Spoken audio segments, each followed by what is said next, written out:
महंगाई अब लगातार आपके हमारे किचन का बजट बिगाड़ रही है। पहले खाना पकाने का तेल, आटा, चावल आदि महंगा हुआ, अब नींबू के दाम आसमान छू रहे हैं। दिल्ली के बाजार में नींबू की कीमत 300 रुपए प्रति किलो के पार पहुंच चुकी है। यही नहीं, भिंडी, तुरई, शिमला मिर्च, घिया जैसे मौसमी सब्जी भी अब इतरा रही हैं। अधिकतर लोग अब हरी सब्जी के बदले दाल, राजमा और छोले जैसे विकल्प अपना रहे हैं।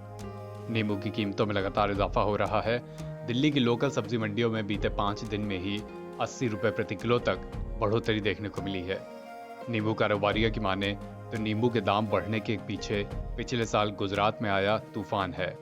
तूफान की वजह से नींबू के फूल झड़ गए, साथ ही नींबू की झाड़ियों को भी नुकसान पहुंचा था। वहीं 2 साल से कोरोना काल में नींबू की सही कीमत न मिलने के कारण किसानों ने इस बार नींबू की पैदावार में कोई खास दिलचस्पी भी नहीं दिखाई। आजादपुर मंडी में नींबू के थोक व्यापारी वरुण चौधरी एंड सन्स ने बताया, गुजरात और आंध्र प्रदेश सर्वाधिक नींबू का उत्पादन करने वाले राज्य हैं। ऐसे में गुजरात के तूफान और आंध्र प्रदेश में बेमौसम बरसात ने नींबू की फसल पर काफी असर डाला है, जिससे नींबू के पेड़ों से फूल गिर गए। इसके साथ ही इस बार कर्नाटक के बीजापुर में पहले जैसी नींबू की पैदावार नहीं हुई। ऐसे में मंडियों तक माल कम पहुंच रहा है। इस समय बीजापुर, गुड्डूर, हैदराबाद, विजयवाड़ा से रोजाना करीब 25 से 30 गाड़ियां ही नींबू की निकलती हैं। पिछले साल इस समय रोजाना 100 से 150 गाड़ियां निकल रही थीं। वरुण ने बताया कि गुरुवार को आजाद मंडी में नींबू लेकर कुल 15 गाड़ियां ही पहुंची, जिनमें हैदराबाद से 6 और गुंडूर से 9 गाड़ी पहुंची। पिछले साल इस मौसम में रोजाना 30 से 35 गाड़ियां मंडी पहुंच रही थीं।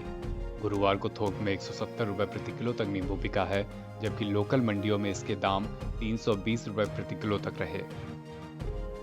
इसी तरह सुल्तानपुरी सब्जी मंडी कारोबारी सुरेश ने बताया कि गर्मी के दिनों में माल खराब हो जाता है। हम थोक में 5 से 10 किलो नींबू लेकर आते हैं।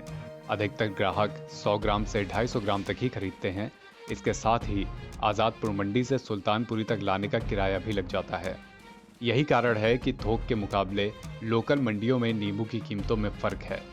सब्जी विक्रेताओं का कहना है कि गर्मी अधिक पड़ने से कुछ हरी पत्तियों की पैदावार भी कम हुई है और ये कारण है कि कुछ सब्जियों की कीमत में इजाफा हुआ है। इस बार मार्च में ही मौसम का पारा चढ़ गया है। अप्रैल की शुरुआत में लू जैसे हालात बन गए हैं। इससे कुछ हरी सब्जियों की कीमतों में इजाफा हुआ है। भिंडी, तुरई, शिमला मिर्च और हरी मिर्च की कीमतें भी 100 रुपए प्रति किलो तक पहुंच गई हैं। इस समय खूब ज्यादा बिकने वाला परवल भी 80 रुपए प्रति किलो बिक रहा है। मटर की फलियां भी 80 रुपए किलो बिक रही हैं। पिछले महीने टमाटर 20 से 25 रुपए किलो मिल रहा था। इन दिनों टमाटर 40 रुपए किलो तक पहुंच गया है। टमाटर के एक विक्रेता ने बताया कि गर्मी बढ़ने से टमाटर की आवक कम हुई है, लेकिन इसकी बिक्री बढ़ी है।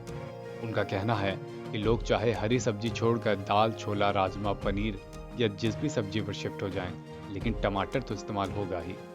यही नहीं, अगर आप नॉनवेज आइटम भी बना रहे हैं तो उसमें भी टमाटर की ज़रूरत पड़ती है। आजादपुर में सब्जी विक्रेता विजय कुमार बताते हैं कि चाहे सब्जी हो या फल, सबका ढुलाई भाड़ा बढ़ गया है। पिछले कुछ दिनों में डीजल 10 रुपए प्रति लीटर से भी ज़्यादा महंगा हुआ है। इसका असर ट्रकों के भाड़े पर, किसानों को पहले से ज़्यादा ढुलाई भाड़े के रूप में खर्च करना पड़ रहा है। इसलिए हर सब्जी में करीब 10 रुपए के भाव बढ़ गए हैं। एनबीटी ऑनलाइन की रिपोर्ट।